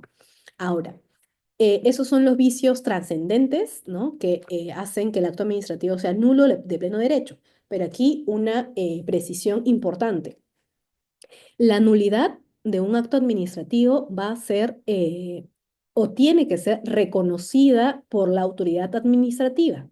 Si no es reconocida por la autoridad administrativa, ese acto administrativo, por más de que en su nacimiento no tenga estas causales de nulidad, mientras no sea reconocida y declarada por una autoridad administrativa, no va a seguir surtiendo efectos y va a seguir siendo válido. Entonces, ¿cuál es la importancia de que haya una decisión, ¿no? Una resolución que efectivamente declare la nulidad del acto administrativo? Si no hay eso, el acto se presume válido y sigue surtiendo efectos, ¿no? Entonces, eso es importante. Igual en el tema de conservación del acto, ¿no? Aquí ya hablamos sobre vicios no trascendentes, ¿no? Que hay toda una controversia, ahora les voy a explicar por qué, ¿no? Por ejemplo, un vicio no trascendente que reconoce la ley de procedimiento es que el acto cuyo contenido sea impreciso o incongruente con las cuestiones surgidas en la motivación, ¿no? Recordemos que la motivación es un requisito de validez que podría calzar aquí en los vicios no trascendentes literal 2, ¿no? Porque efectivamente un vicio trascendente es un defecto u omisión en algunos de los requisitos de validez. Uno de los requisitos es la motivación. Entonces, lo que señala o la precisión que se hace es que va a ser conservable. ¿Qué quiere decir conservable? Que puede ser subsanado, ¿sí? O sea, no va a ser nulo de pleno derecho como lo veíamos con los vicios trascendentes, sino que la conservación implica que puede ser subsanado, ¿no? ¿Y cuándo puede ser subsanado o salvado ese acto administrativo? Sí, cuando hay un tema de motivación, pero que puede ser una motivación imprecisa o incongruente. Y aquí, como les digo, había una controversia porque hay quienes dicen no, o sea, si ya hay un problema en la motivación, ese acto debe ser definitivamente nulo en pleno derecho, ¿no? No puede darse la oportunidad a ser conservable porque ya es uno de los requisitos esenciales para todo acto administrativo, ¿no? Pero la ley de procedimiento lo ha reconocido como un tipo de conservación. Otro de los supuestos de conservación es que el acto haya sido, otra vez, el tema de la motivación, ¿no? Emitido con una motivación insuficiente o parcial. Lo mismo, la misma controversia, ¿no? Otro, que el acto emitido con infracción a las formalidades no esenciales del procedimiento, considerado como tales aquellas cuya realización correcta no hubiera impedido o cambiado el sentido de la decisión o cuyo incumplimiento no afectara el debido proceso del administrado. Entonces, aquí sí tiene más sentido que este vicio no sea trascendente porque hace referencia a un requisito formal que puede ser subsanado y por ello el acto administrativo puede seguir surtiendo efectos y seguir siendo válido, ¿no? Otro vicio no trascendente es cuando se concluya indudablemente de que cualquier otro modo de que el acto administrativo hubiera tenido el mismo contenido, de no hubiese producido el vicio, ¿no? Está también relacionado con el literal 3 en el sentido de que si no cambia al final la decisión del acto administrativo, entonces puede ser subsanado y no hay un cambio de fondo, ¿no? Que sea tal que pueda poner pues en vulneración a algún bien tutelado, ¿no? Y finalmente, aquellos emitidos con omisión de documentación no esencial, que como pueden advertir, es lo mismo o es un parafraseo del literal 3 que está relacionado a los requisitos formales, ¿no? Entonces, en conclusión, los vicios no trascendentes son aquellos vicios que pueden ser subsanados y que no tienen relevancia de temas de fondo, ¿no? En el acto administrativo y se puede conservar, como que sí, se advierte que hay un error, pero este error, este vicio no es trascendente, entonces se puede aplicar la conservación del acto administrativo y eso no va a ser nulo el acto administrativo. Las únicas causales de nulidad son estas cuatro causales que están reguladas en el artículo 10 de toda la ley de procedimiento. Bien, aquí algunas precisiones entonces sobre la nulidad de oficio, ¿no? Lo que comentábamos. Puede ser por ilegalidad de un acto administrativo, que son las causales que acabamos de ver del artículo 10, ¿no? Esta nulidad también procede aun cuando el acto administrativo haya quedado firme, ahora lo vamos a ver con más detalle en los recursos. El contenido del acto sujeto a revisión debe agraviar el interés público o lesionar un derecho fundamental. Efectivamente, ¿no? Quien dicta esta nulidad lo va a dictar el superior jerárquico o si es que no hay superior jerárquico, la misma instancia, la misma autoridad. Y para ejercer esta facultad se dispone de 2 años contados a partir de la fecha en que haya consentido el acto administrativo. ¿Qué quiere decir esto? La administración pública efectivamente emitió un acto administrativo, ¿ok? Y después de un tiempo se da cuenta, ¿no? Que este acto administrativo no está acorde con el ordenamiento jurídico y tiene 2 años para determinar la nulidad de ese procedimiento, de ese acto administrativo. ¿Qué pasa si luego de esos 2 años, pasaron 2 años y la administración pública en esos 2 años no se percató que había un vicio de nulidad trascendente y lo hace después de esos 2 años? Tiene todavía la oportunidad de ir, o sea, después de 3 años, tiene la oportunidad de ir a un procedimiento que se llama lesividad en el Poder Judicial y decirle al juez, ¿no? Con Roche, ¿no? Hola, soy administración pública, me he dado cuenta de manera tardía que este acto administrativo es nulo, ¿no? Y debió ser declarado nulo desde el momento uno, pero como ya se terminó el tiempo de los 2 años en los que yo podría hacerlo, recurro a ti, ¿no? Para que tú le mandes a la nulidad, o mejor dicho, decidas si es que efectivamente es nulo o no, ¿no? Pero es un plazo que en total, si ustedes suman entre 2 más 3, que la administración pública tiene 5 años en total para determinar si un acto administrativo es nulo o no, de manera de oficio, ¿no? Entonces, esas son precisiones sobre el tema de plazos. ¿Cuáles son los efectos de la nulidad de oficio? Uno, que es declarativo y retroactivo, ¿no? A la fecha del acto, salvo derechos adquiridos de buena fe por terceros o en cuyo caso operará a futuro. ¿Qué quiere decir esto? Que se emite se emite, por ejemplo, la resolución de nulidad y eso hace que desde el momento cero el acto administrativo nunca debió existir, ¿no? Y acá sí, claro, dice salvo los derechos adquiridos por terceros, ¿no? Si es que hay derechos implicados de terceros, de otras personas, pues va a operar la nulidad a futuro, ¿no? Porque no se trata tampoco de dañar a quienes no tuvieron la culpa, por decirlo de alguna manera, ¿no? ¿Qué más? Que el acto declarado nulo, ¿no? Dice, los administrados no están obligados a su cumplimiento y los servidores públicos deberán oponerse a la ejecución del acto, fundado y motivado en su negativa. Esto, ojo, siempre que ya haya una declaración por parte de la administración pública que el acto administrativo X es nulo. A partir de ello, los administrados no están obligados a cumplirlo y los servidores, funcionarios públicos, deben oponerse a la ejecución del acto. O sea, tienen que hacer todo lo necesario para que el acto no se ejecute, no siga con su ejecutividad. Y tercero, si el acto viciado se hubiese consumado o sea imposible retrotraer los efectos, se dará lugar a la responsabilidad de quien dictó el acto y la indemnización para tal afectado. Aquí tenemos una prueba de la regulación sobre la responsabilidad administrativa de la que comentábamos cuando veíamos los principios. Entonces, estos son los efectos más importantes que se desprenden de la nulidad de oficio. Y bien, ya estamos terminando. Este es el último ítem, que es recursos y sanciones administrativas, que en realidad nos vamos a centrar en los que son los recursos administrativos, ¿no? El fundamento de los recursos administrativos se encuentra en la facultad de contradicción, ¿no? La facultad de contradicción que señala que frente a un acto administrativo que se supone viola, desconoce o lesiona un derecho o interés legítimo, ¿no? Procede su contradicción en vía administrativa mediante los recursos administrativos que vamos a señalar.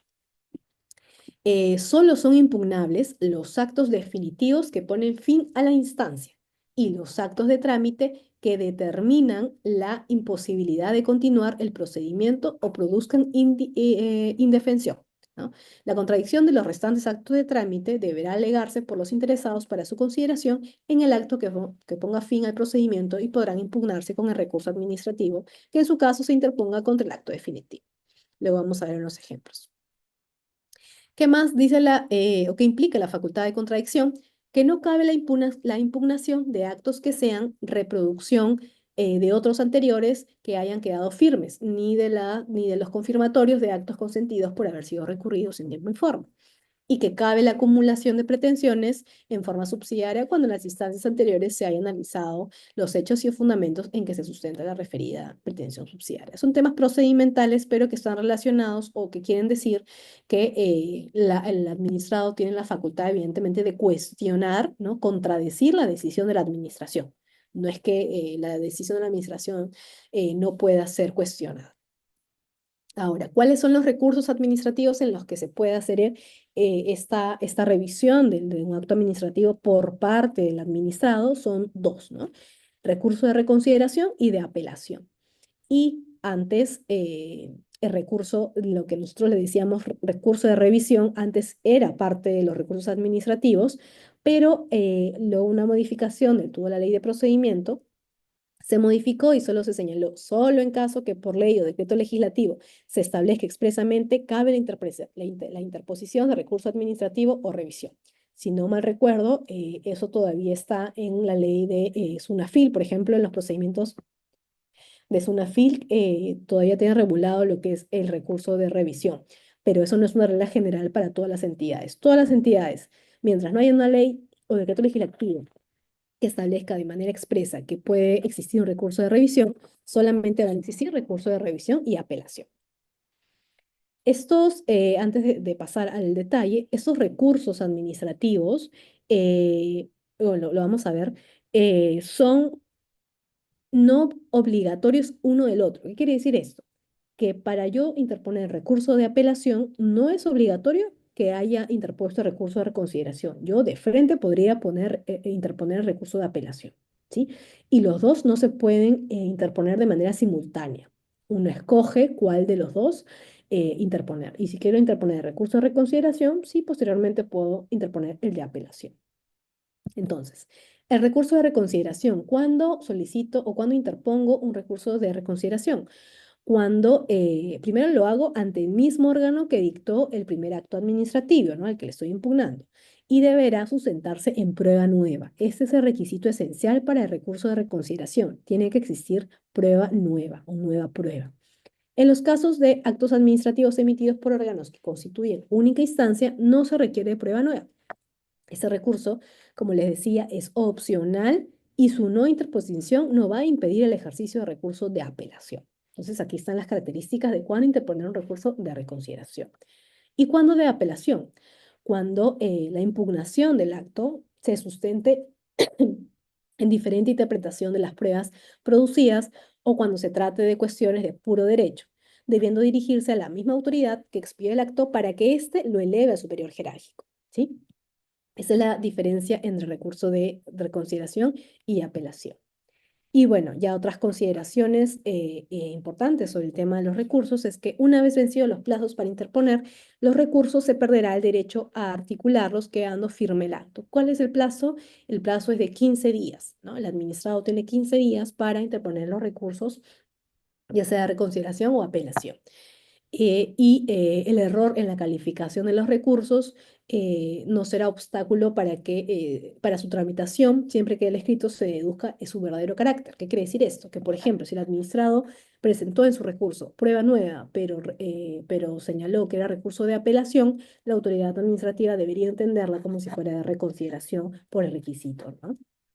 Y finalmente, los recursos administrativos se ejercitarán por una sola vez en cada procedimiento administrativo y nunca simultáneamente. Era lo que les comentaba hace unos momentos. Entonces, hemos visto ya lo que son los recursos administrativos y en general el tema de nulidad y de los principios. Bueno, creo que con esto puedo terminar.